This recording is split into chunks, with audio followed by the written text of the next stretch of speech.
नमस्कार, आप देख रहे हैं जोहार झारखंड। मैं हूं आपके साथ विभा उपाध्याय। बुलेटिन की शुरुआत इस वक्त बड़ी खबर के साथ। खबर आईएसआईएस आतंकी शहनवाज आलम के इकरारनामे से जुड़ी हुई। शहनवाज आलम का ये इकरारनामा सामने आ चुका है, जिसमें शहनवाज आलम हजारीबाग का रहने वाला ये शख्स, इसका गुजरात, उत्तर प्रदेश, राजस्थान और मुंबई से कनेक्शन भी सामने आया है। झारखंड के कई स्थानों के साथ साथ उसने गुजरात के कई राजनीतिक हस्तियों की भी रेकी की थी। इस खबर पर ज्यादा जानकारी दे रहे हैं दिल्ली संवाददाता शंकर आनंद। दिल्ली पुलिस की स्पेशल सेल के द्वारा पिछले साल अक्टूबर महीने में आतंकी संगठन आईएसआई से जुड़े हुए एक आतंकी शहनवाज आलम को गिरफ्तार किया गया था और उसकी गिरफ्तारी के बाद जिस तरह से उससे विस्तार से पूछताछ की गई, उसी के बाद उसका आयार जो है अब वो सामने आया है। और उसका आयार यानी कि जिसे आम बोलचाल की भाषा में इंट्रोगेशन रिपोर्ट कहते हैं, तो उस इंट्रोगेशन रिपोर्ट की एक कॉपी जो है केंद्रीय जांच एजेंसी एनआईए और केंद्रीय खुफिया एजेंसी आईबी के साथ साझा किया गया। और उसी रिपोर्ट के अगर तमाम तथ्यों को अगर ध्यान में दें तो उसके रडार पर गुजरात के कई शहर थे, इसके साथ ही राजस्थान और उत्तर प्रदेश और इसके साथ साथ झारखंड के कई ऐसे इलाके हैं जो जहां पर वो विशेष तौर पर रेकी कर चुका है। हालांकि शहनवाज आलम की अगर बात करें तो मूल रूप से झारखंड के हजारीबाग का रहने वाला है। वो पेशे से इंजीनियर है और जिस तरह से वो पढ़ाई के दौरान में वो राजस्थान में भी काफ़ी दिन तक रहा, इसके साथ ही उत्तर प्रदेश के अलीगढ़ में वो जाकर के शादी किया। लेकिन जिस तरह से इस मामले में उसके बारे में काफ़ी महत्वपूर्ण जानकारियां स्पेशल सेल को मिली थी कि वो आतंकी संगठन आईएसआईएस के कई बड़े हैंडलर जो है उसके संपर्क में है और लगातार वो विदेश में बातचीत कर रहा है। उसके बाद उसके खिलाफ एक तमाम इनपुट को इकट्ठा करने के बाद शहनवाज आलम को और उसके दो साथियों के साथ में उसे गिरफ्तार किया गया था। और गिरफ्तारी के बाद जब उससे विस्तार से पूछताछ की गई तो उसके बाद जांच एजेंसी के हाथ में कई महत्वपूर्ण जानकारी निकल के आई। हालांकि शहनवाज आलम को केंद्रीय जांच एजेंसी एनआईए भी तलाश रही थी, लेकिन स्पेशल सेल के द्वारा उसे गिरफ्तार किया गया था। और वो गिरफ्तारी के बाद जब उससे विस्तार से पूछताछ की गई तो उसने इस बात को कबूला कि वो बम बनाने में एक्सपर्ट है और राजधानी दिल्ली में रहने के दौरान में उस बम बनाने की तकनीक को सीखा। उसके साथ ही अगर दिल्ली की बात करें तो दिल्ली के शाहीन बाग और बाटला हाउस इलाके में वो अक्सर रहता था और जिस तरह से बम बनाने की जो तमाम तकनीक है उसका जो परीक्षण है वो राजस्थान में जाके किया। और इस मामले में कई लोग उसके साथ में जुड़े हुए थे। तो उन तमाम मामलों की गंभीरता को देखते हुए जिस तरह से अब तमाम जो इनपुट्स हैं वो केंद्रीय जांच एजेंसी एनआईए और आईबी को साझा किया गया है, तो इस मामले में ये भी जानकारी निकल के सामने आई है कि गुजरात की अगर बात करें तो गुजरात का बड़ोदरा, सूरत और अहमदाबाद में जाकर के वहां पर कई नेताओं के बारे में भी रेकी किया था। और इसके साथ साथ वहां के कई बड़े प्रतिष्ठान हैं वहां पर रेकी किया और एक बड़े आतंकी वारदात को अंजाम देने की जो एक साजिश रचा था। तो इस मामले में काफी महत्वपूर्ण जानकारियों को इकट्ठा किया गया है। जल्द ही इस मामले में कुछ और बड़े खुलासे देखने को मिल सकते हैं। शंकर आनंद, न्यूज़ 18 स्पेशल सेल दफ्तर, दिल्ली। तो रांची में बरियातू के श्रीराम मंदिर में चोरी के मामले में एसआईटी टीम बनाई गई है। इस टीम में 5 थाना के दारोगा को शामिल किया गया है। सिटी एसपी राजकुमार मेहता ने कहा कि फॉरेंसिक टीम के साथ पुलिस की टीम भी इस मामले की जांच को कर रही है। इधर विधायक और सांसद ने मंदिर में नई मूर्ति देने की बात कही। साथ ही सिटी एसपी ने भी अपने वेतन से मंदिर में एक मूर्ति की प्राण प्रतिष्ठा कराने की बात कही। घटना जो है वो निंदनीय है और प्रशासन इसका निंदा करता है।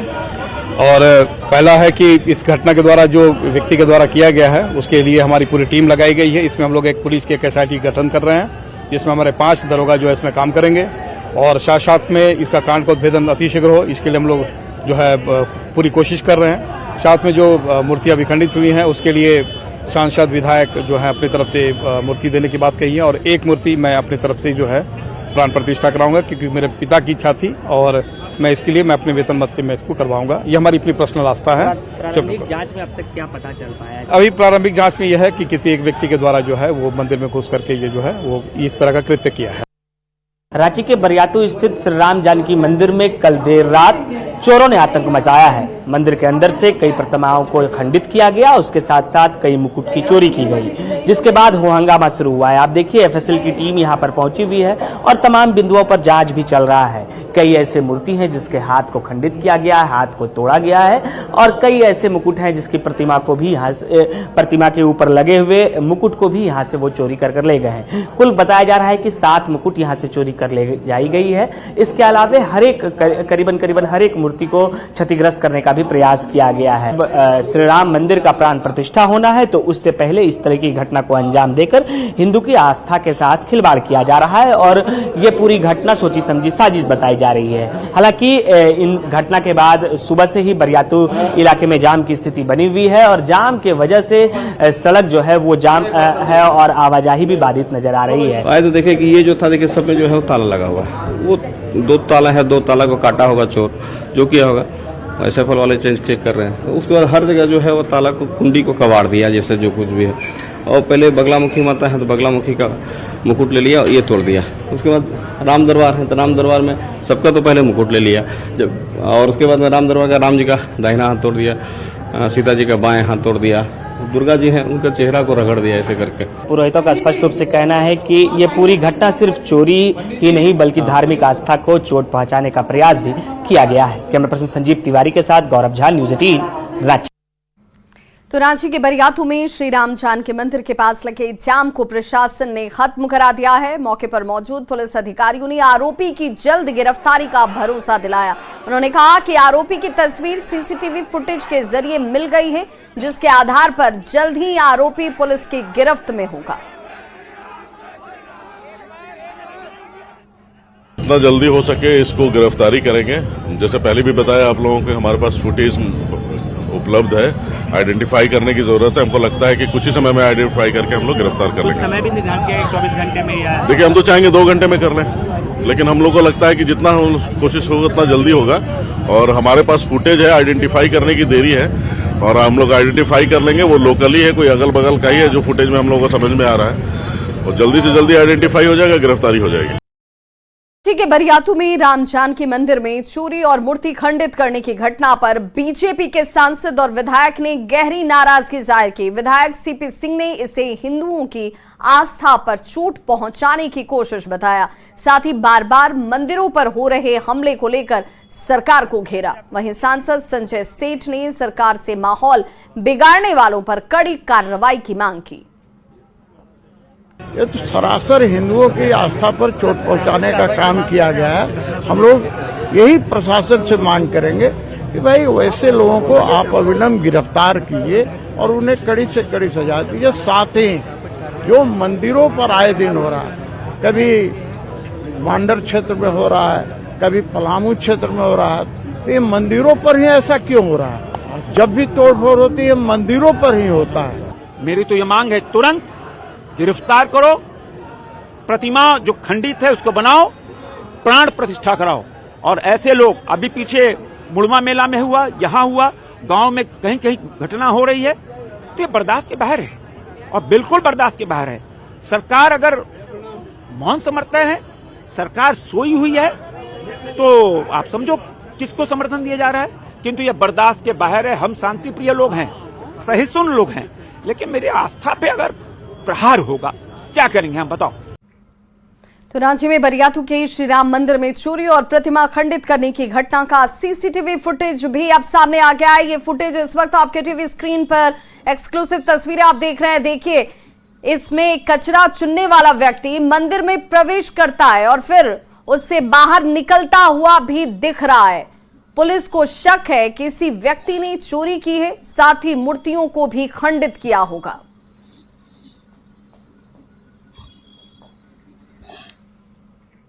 रांची के बीजेपी सांसद संजय सेठ और सीपी सिंह ने मंदिर पर हमले की कड़ी निंदा की। प्रेस कॉन्फ्रेंस में दोनों ही नेताओं ने कहा कि बार बार मंदिर में ही हमले आखिर क्यों हो रहे हैं और पुलिस कुछ क्यों नहीं कर पा रही। इस तरह की तोड़फोड़ और हमले अब बर्दाश्त नहीं किए जाएंगे। दोनों नेताओं ने आरोपियों की गिरफ्तारी के लिए रांची पुलिस को 24 घंटे का अल्टीमेटम दिया है। साथ ही मंदिर में नई मूर्ति की स्थापना कराने का भी ऐलान किया। बीजेपी सांसद और विधायक ने वकीलों से भी अपील की कि वो आरोपियों का कोर्ट में बचाव न करें। सिर्फ इतना ही कहना है कि भाई वैसे लोगों को जो इसके लिए जिम्मेवार हैं वैसे लोगों को गिरफ्तार करो, कड़ी से कड़ी सजा दिलाओ, लेकिन इसमें वोट मत देखो, वोट बैंक मत देखो। और जो वोट बैंक तलाशोगे तो ये अच्छी बात नहीं है, क्योंकि 10 जून की घटना अभी भी मानस पटल पर अंकित है, जो मिट नहीं रहा है। चेहरे, बहुत से चेहरे हैं, मैं भी जानता हूं उनको। बहुत से ऐसे चेहरे, हजारों की संख्या थी, और हम अपने मंदिर की सुरक्षा नहीं कर पाए, पुलिस मंदिर की सुरक्षा नहीं कर पाए। तो मैं यही कहूंगा कि भाई ये आखिर क्यों हो रहा है। हमारे पुलिस बहादुर हैं, लेकिन कहीं ना कहीं सत्ता वाले लोग उन्हें कार्रवाई करने से रोकते हैं। ऐसे असामाजिक तत्व, और ये असामाजिक नहीं कहेंगे, देशद्रोही बोलेंगे, वो इस बड़े आयोजन में दुनिया का सबसे बड़ा दीपावली का त्योहार, दुनिया का सबसे बड़ा रामनवमी का त्योहार 22 जनवरी, उसमें खलल डालना चाह रहे, शांति भंग करना चाह रहे, उपद्रव कराना चाह रहे कि कानून व्यवस्था खराब हो जाए। किंतु देश की जनता सहिष्णु है, देश की जनता शांति प्रिय है, देश की जनता भगवान पुरुषोत्तम भगवान राम के मंदिर के लोकार्पण का इंतजार कर रही, देश की जनता प्रधानमंत्री नरेंद्र मोदी जी के साथ खड़ी है। हम किसी प्रकार की ऐसी घटना जो चाहत रख रहे हम होने नहीं देंगे। तो झारखंड में मंदिरों पर लगातार हो रहे हमले पर न्यूज 18 ये सवाल पूछ रहा है कि आखिर बार बार मंदिर पर ही ये हमले क्यों हो रहे हैं, मंदिरों को ही निशाना क्यों बनाया जा रहा है। चोरी और मूर्ति खंडित करने की घटना आखिर क्यों बार बार हो रही है, और कब पकड़े जाएंगे आस्था पर चोट करने वाले ऐसे आरोपी।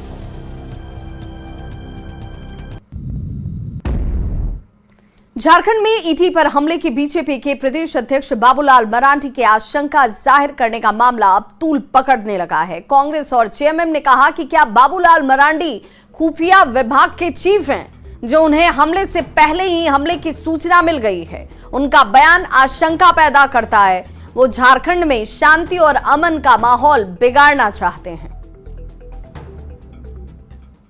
नहीं तो इसका मतलब बाबूलाल जी इस तरह के हमले कराना चाहते हैं और इसलिए इस तरह की बातें कर रहे हैं। वो क्या खुफिया एजेंसी के चीफ हैं? इसका मतलब कहीं न कहीं साजिश रची जा रही है। एडीपी हमला बाबूलाल मरांडी जी और उनके शागिर्दों द्वारा कराया जाएगा और जो भी जिम्मेदारी होगी वो बाबूलाल मरांडी जी पर आएगी। इससे तो साफ प्रतीत होता है कि बाबूलाल जी की और भारतीय जनता पार्टी की मंशा साफ नहीं है। क्या बाबूलाल मरांडी जी संसद में जो उदंडता हुई उस पर अपनी टिप्पणी देना चाहेंगे? किसके अनुशंसा पे वो लोग अंदर प्रवेश किए? क्या राम मंदिर को उड़ाने की जो अफवाह उड़ाई गई मेल के माध्यम से, उसमें कौन लोग शामिल थे? तो बाबूलाल मरांडी जी का इस तरह का बयान कहीं ना कहीं झारखंड में आशंका पैदा करता है। झारखंड प्रदेश कांग्रेस के कार्यकारी अध्यक्ष बंधु तिर्की ने डिलिस्टिंग की मांग की विरोध किया है और उनका सीधे तौर पर कहना है कि ये डिलिस्टिंग जो की जा रही है उसका मैं विरोध करता हूं। लोहरदगा में उन्होंने कहा कि डिलिस्टिंग की मांग उनके जनजातीय सुरक्षा मंच और आरएसएस आदिवासी समाज को कमजोर कर रहा है। उन्होंने कहा कि ये मांग असंवैधानिक है और इस मांग को लेकर 24 दिसंबर को रांची में हुई रैली आरएसएस प्रायोजित थी। उन्होंने बीजेपी पर वोट के लिए आदिवासी समाज में फूट डालने की साजिश रचने का भी आरोप लगाया। इसके खिलाफ 4 फरवरी को जन अधिकार मंच के बैनर तले आदिवासी एकता महा रैली की जाएगी। इसकी जानकारी भी बंधु तिर्की देते नजर आए। हम लोग जन अधिकार मंच इसको बिल्कुल असंवैधानिक मांग इसको कहते हैं। और ये जो रैली उनका, ये जो रैली तुम्हारा प्योरली आरएसएस और संघ का के द्वारा ये आयोजित रैली था और ये भाजपा के द्वारा प्रायोजित है। जहां जहां जब चुनाव वगैरह होता है और आदिवासी और ईसाई आदिवासी उसको दोनों को डिफरेंसेस करने का, उनको वोट को पोलराइज करने के लिए उन्हें बांटने का काम इनके द्वारा किया जाता है। जमशेदपुर में मानगो के रोड संख्या 18 में नो एंट्री के दौरान एक ट्रक को सड़क के बीचों बीच खड़ा कर दिया गया। इसी दौरान एक कार उस ट्रक से जाकर टकरा गई। हादसा बेहद दर्दनाक था। हालांकि इस दुर्घटना में एक परिवार बाल बाल बच गया। मानगो वासियों का कहना है कि नगर निगम और जमशेदपुर पुलिस की लापरवाही का खामियाजा उन्हें भुगतना पड़ रहा है और रोजाना ऐसे सड़क हादसे हो रहे हैं।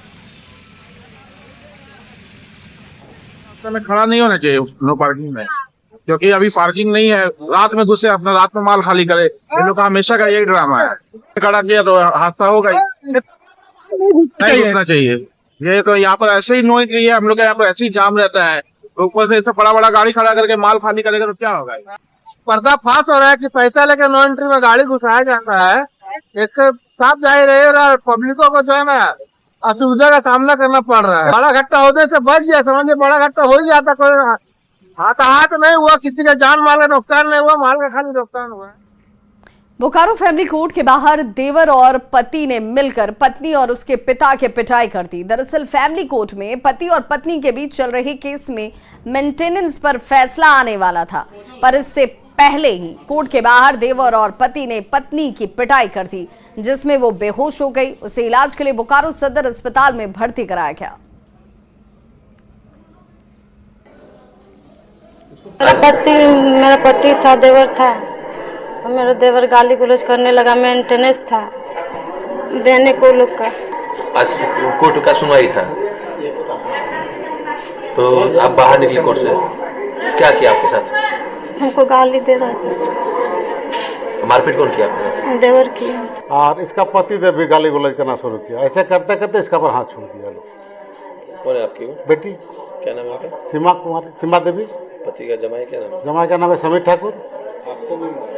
हाँ, हमको भी मार दिया मुंह पर, उसका देवर। तो आज फैसला होने वाला था? हाँ, आज फैसला होने वाला था। धनबाद चंद्रपुरा रेल लाइन को आग के खतरे के बीच इस रूट पर रांची इंटरसिटी समेत कुल 6 जोड़ी ट्रेनों का परिचालन शुरू कर दिया गया है, जिससे यात्रियों की सुरक्षा अब खतरे में एक बार फिर से है।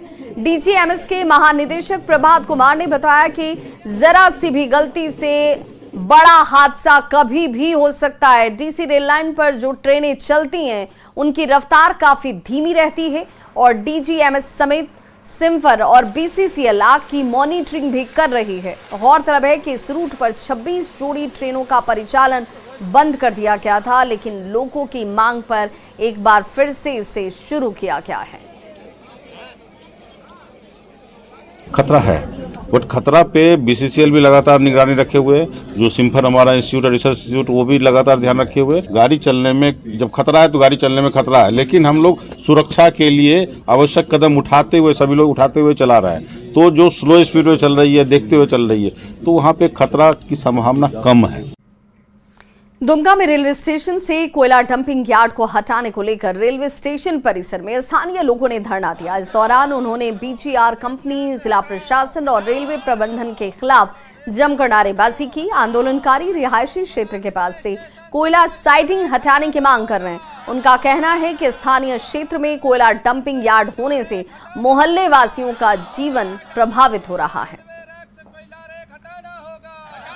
तो और रेलवे प्रशासन ये सोच रही है या यहाँ हमारे जिला प्रशासन ये सोच रही है कि धरना बंद हो जाएगा, तो रसिकपुर वासी एवं दुमका वासी ये मानने वाले नहीं हैं। जब तक ये रेलवे का जो रेक पॉइंट कोयला के लिए बनाया गया इसको यहाँ से स्थानांतरण नहीं किया जाएगा, तब तक धरना हमारा चलता रहेगा। इसलिए कि आप लोग यहाँ आंदोलन मत कीजिए। आंदोलन करने से हम लोग प्रभावित होते हैं। डीआरएम साहब से ऊपर से पता नहीं कहाँ से ऊपर से हम लोग को आदेश मिला है कि हम लोग को नहीं बैठाया जाए।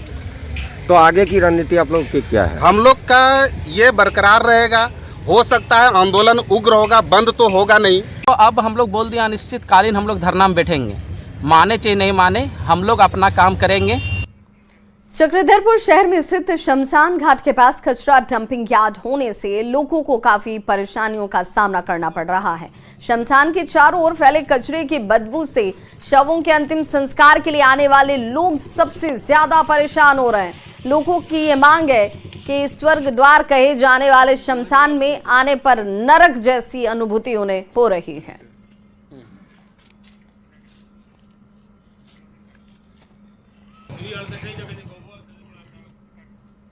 तो इस बुलेटिन में बस इतना ही, लेकिन न्यूज़ 18 बिहार झारखंड पर खबरों का सिलसिला लगातार जारी है।